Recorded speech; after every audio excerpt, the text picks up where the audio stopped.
नमस्कार, हमारे चैनल में आपका स्वागत है। मैं हूं रामचंद्र मौर्य। साथियों, क्या भारत विश्व की 5वीं अर्थव्यवस्था बन गया है? क्या भारत इंग्लैंड को पीछे छोड़ करके अर्थव्यवस्था में चमत्कारिक परिवर्तन किया है? क्या भारत की आर्थिक स्थिति दुनिया में 5वें नंबर पर हो गई है और भारत गरीबी से मुक्ति पा चुका है, भूखमरी से मुक्ति पा चुका है और जो फ्री राशन बांटा जा रहा है, क्या इससे मुक्ति पा जाएगा?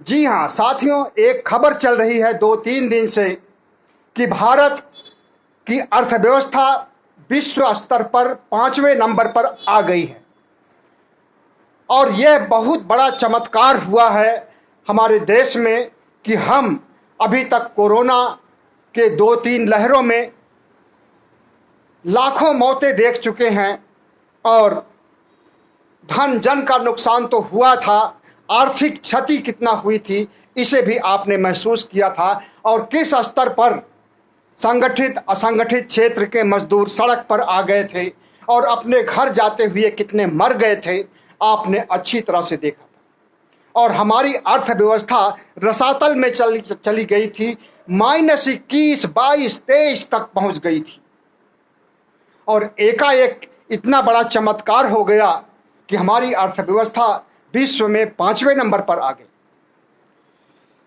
एक प्रोपेगेंडा हो सकता है।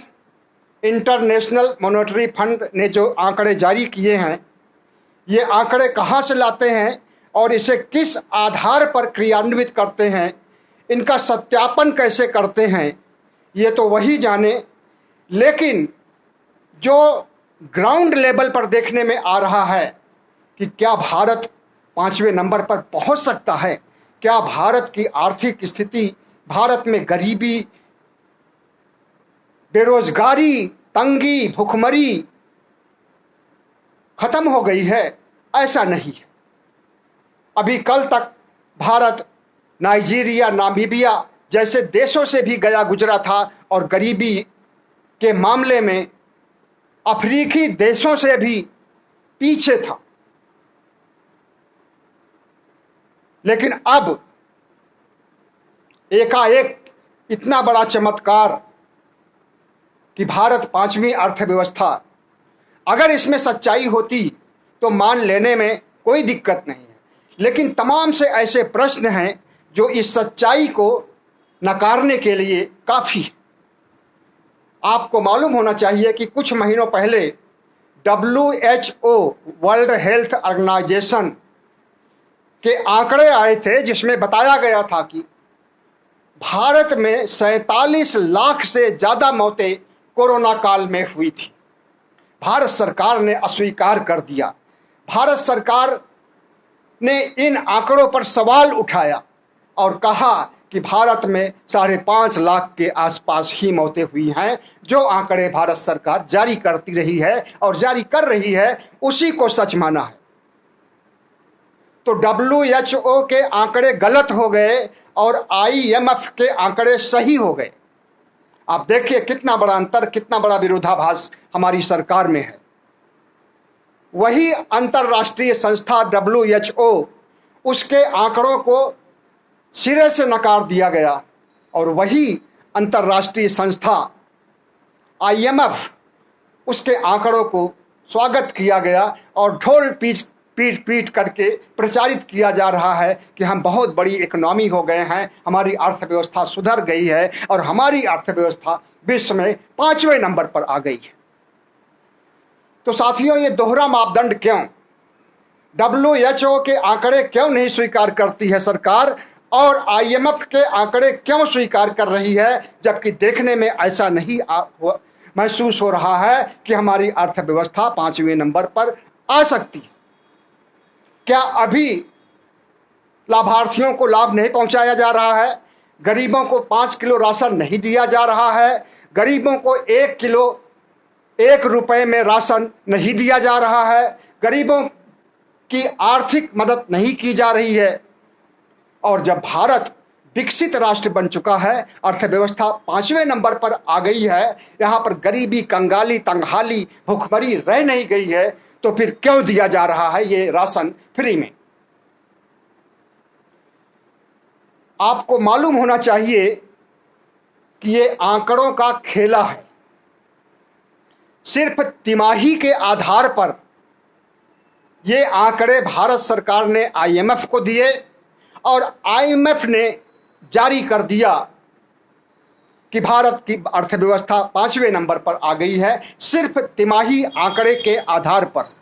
अगर यही सालाना आंकड़े होते, एक साल के आंकड़े होते, तो इस भारत वही छठी और सातवीं स्थिति में रहता जहां पहले था और इंग्लैंड हमसे आगे होता।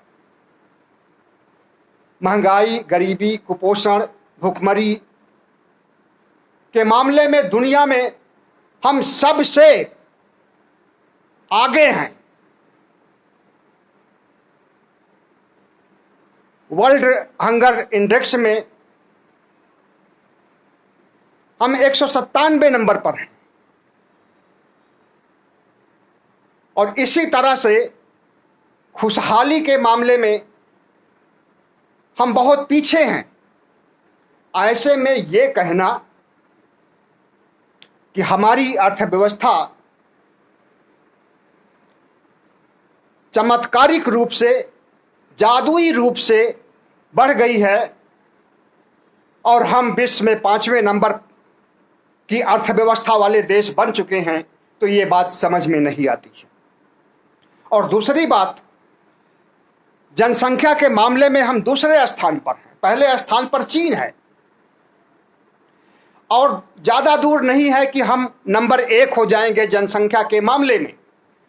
2023 में भारत की जनसंख्या विश्व में सबसे अधिक हो जाएगी और चीन को पीछे छोड़ करके भारत जनसंख्या के मामले में नंबर 1 हो जाएगा। तो जनसंख्या के मामले में हम नंबर 1 होने जा रहे हैं और अर्थव्यवस्था के मामले में 5वें नंबर पर। अगर हम जनसंख्या के मामले में, हमारे देश की आबादी इस समय 1 अरब 40 करोड़ के आसपास है और यह आबादी 2023 में जब 1 अरब 60 करोड़ हो जाएगी तो हम जनसंख्या के मामले में नंबर 1 हो जाएंगे पूरी दुनिया में। लेकिन अर्थव्यवस्था के मामले में आज हम मान लीजिए कि 5वें पायदान पर आ गए हैं, तो क्या ये 5वां पायदान हम 2023 तक बनाए रखेंगे? तिमाही के आधार पर जारी ये आंकड़े जब सालाना इकोनॉमी के आधार पर जारी किए जाएंगे तो हम 6ठे स्थान पर होंगे या 7वें या 8वें स्थान पर होंगे, कुछ नहीं कहा जा सकता। 4 दिन की चांदनी फिर अंधियारा पाक। सालाना जीडीपी के आंकड़े, विकास के आंकड़े जब आएंगे तो निश्चित रूप से हम फिर से पीछे चले जाएंगे और 6ठे, 7वें, 8वें नंबर पर पहुंच जाएंगे। और जहां तक भारतीय जनता पार्टी इस बात को लेकर के जब से 3 दिन हो गया आंकड़े आए हैं तब से ढोल पीट रही है और भूखे नंगे गरीब लोगों को बता रही है, देशवासियों को, मतदाताओं को, कि हम नंबर 1 हो चुके हैं, हम नंबर 5वें पर आ गए हैं, हमारी अर्थव्यवस्था बढ़ गई है, हमारी अमीरी बढ़ गई है और हम दुनिया के देशों के मुकाबले ज़्यादा तरक्की किए हैं। और मोदी नॉमिक्स, मतलब कि मोदी जी की अर्थव्यवस्था के आधार पर ही हम इतना आगे बढ़ सके। मोदी जी की अर्थव्यवस्था ने तो इस भारत की अर्थव्यवस्था को रसातल में डुबो दिया था। ये कहिए कि महामारी के बाद जब हम उभरे हैं तो किसानों ने तो महामारी के समय में भी अच्छी पैदावार की थी। भले ही कल कारखाने बंद हो गए रहे हों, भले ही अर्थव्यवस्था डाउन हो गई रही हो, भले ही विकास कार्य रुक गया रहा हो महामारी के समय में, लेकिन उस समय भी किसानों ने रिकॉर्ड पैदावार किया था कृषि क्षेत्र। और जब हम महामारी से उबर चुके हैं और कोशिशें कर रहे हैं विकास की ओर, प्रगति की ओर, अर्थव्यवस्था को सुधारने की ओर, भुखमरी गरीबी को सुधारने, उस पर काबू पाने की ओर, ऐसे में अगर तिमाही आंकड़े आते हैं और वे आंकड़े सकारात्मक होते हैं, खुशियां देने वाले होते हैं, तो उस पर निश्चित रूप से हमें गर्व करना चाहिए। लेकिन ये आंकड़े IMF को भेज करके और उससे पांचवी अर्थव्यवस्था का खिताब लेने और अपनी पीठ थपथपाने में समझदारी नहीं है, बल्कि एक देश के लोगों के साथ क्रूर मजाक है, जो गरीबी की रेखा के नीचे दबे हुए हैं, जो कुचले हैं, दलित हैं, शोषित हैं, जिन्हें शिक्षा का अधिकार नहीं है, जिन्हें भरपेट भोजन नहीं मिल रहा है, जिन्हें 5 किलो राशन दिया जा रहा है, उनकी गरीबी का मखौल उड़ाया जा रहा है पांचवी अर्थव्यवस्था कहने के नाम पर। तो इस तरह से अगर ऐसे कोई आंकड़े आते हैं तो वे सच हैं या झूठ हैं, हमें इस पर विचार करना चाहिए। अगर सच होंगे तो ये हम जिस पायदान पर हैं ये बना रहेगा, लगातार बना रहेगा, और पांचवी इकोनॉमी से हम चौथी इकोनॉमी पे आ जाएंगे, तीसरी पर आ जाएंगे, और अगर ये गलत है तो फिर से हम पांचवी और छठवीं इकोनॉमी पर पहुंच जाएंगे और इंग्लैंड हमसे आगे हो जाएगी। अब देखना यह है कि भारत सरकार जिस तरह से प्रचार कर रही है और इसका राजनीतिक फायदा उठाने की भी कोशिश करेगी, या कहिए कि कोशिश शुरू हो चुकी है। गुजरात में, हिमाचल प्रदेश में जहां चुनाव होने वाले हैं, वहां पर ढोल पीट रही है भारतीय जनता पार्टी कि हम तो सबसे बड़ी इकोनॉमी हो गए और हमारा देश तो समृद्ध हो गया और हमारा देश बहुत जल्दी विकसित राष्ट्र हो जाएगा और हमारे यहाँ से गरीबी दूर हो जाएगी। लेकिन क्या ये बातें मतदाताओं के, गुजरात के मतदाताओं के और हिमाचल प्रदेश के मतदाताओं के गले उतरेगी? बिल्कुल नहीं उतरेगी। और देश में किसी भी मतदाता के गले नहीं उतरनी चाहिए, क्योंकि ये सब झूठ के आंकड़े हैं, फरेब के आंकड़े हैं। ये आंकड़े वास्तविक नहीं हैं, ये आंकड़े प्राकृतिक नहीं गए हैं, बल्कि कृत्रिम हैं, ये गढ़े गए और इन्हें गढ़वाया है मोदी सरकार। तिमाही के आधार पर पांचवें पायदान पर पहुंचने की बात किसी के समझ में नहीं आ रही है, न इस देश के अर्थशास्त्रियों के समझ में आ रही है, न इस देश के पत्रकारों के समझ में आ रही है, न इस देश के बुद्धिजीवियों की समझ में आ रही है। हाँ, गोदी मीडिया के समझ में आ रही है, भारतीय जनता पार्टी के समझ में आ रही है, भारतीय जनता पार्टी के IT सेल के समझ में आ रही है, और वही लोग इसे बढ़ा चढ़ा करके बताने में कोई कोर कसर नहीं छोड़ रहे हैं और प्रधानमंत्री नरेंद्र मोदी की गिरती हुई छवि, बदनाम होती छवि, कुख्यात होती छवि को सुधारने की कोशिश कर रहे हैं। बहुत बहुत धन्यवाद।